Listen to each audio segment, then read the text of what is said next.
జీహెచ్ఎంసీలతో అభివృద్ధి పనులన్నీ ఎక్కడికక్కడే నిలిచిపోయాయి. దీంతో ఏం చేయాలో అర్థం కాని స్థితిలో మహానగర పాలక సంస్థ అప్పుల మీద అప్పులు చేస్తోంది. ఇక ఈ అప్పులు తీర్చేందుకు నగరవాసులు నడ్డి విరిచేందుకు పన్నుల పెంపుపై దృష్టి పెడుతోంది.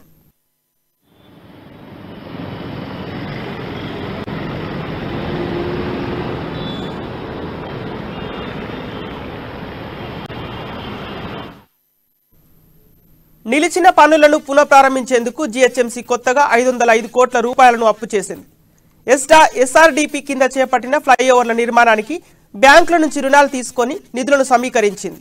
అలాగే ఇప్పటికే పురోగతిలో ఉన్న నాగోల్ కూడలి ఫ్లైఓవర్, గచ్చిబలి ఫ్లైఓవర్ పై 2 విడతలుగా జరుగుతున్న పనులు, కొండాపూర్ రోడ్డులోని కొత్తగూడ బొటానికల్ గార్డెన్ కూడలిపై వంతెన పనులు పూర్తి చేసేందుకు ప్రణాళికలు సిద్ధం చేస్తున్నట్లు సమాచారం.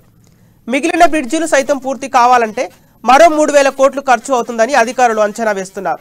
దీంతో రానున్న కొత్త ఆర్థిక ఏడాదిలో ఆస్తి పన్ను ఆదాయాన్ని పెంచుకొని మౌలిక సౌకర్యాలు కల్పించేందుకు జీహెచ్ఎంసీ ప్రణాళికలు సిద్ధం చేసుకున్నట్టు తెలుస్తోంది. ఎస్ఆర్డీపీ ప్రాజెక్టు ప్రారంభ సమయంలోనే రాష్ట్ర ప్రభుత్వం జీహెచ్ఎంసీకి అప్పు తీసుకునే అనుమతి ఇవ్వడంతో బాండ్ల జారీ ద్వారా 1000 కోట్లు, రూపీ టర్మ్ లోన్ ద్వారా 2,500 కోట్ల నిధులు సమీకరించుకోవాలని సూచించింది. ప్రభుత్వ సూచనలతో ముందుగా 2,995 కోట్ల రూపాయలను సమీకరించుకోగా బ్యాంకు రుణంగా ప్రస్తుతం 505 కోట్ల రూపాయలను సమీకరించుకోవడంతో ప్రభుత్వం ఇచ్చిన రుణ పరిమితి పూర్తయింది. ఇక దీంతో ఈ ఏడాది చేసిన అప్పులను తీర్చేందుకు రాబోయే ఆర్థిక సంవత్సరంలో గ్రేటర్ పన్ను విధానం మార్పుపై ఫోకస్ పెట్టినట్టు సమాచారం.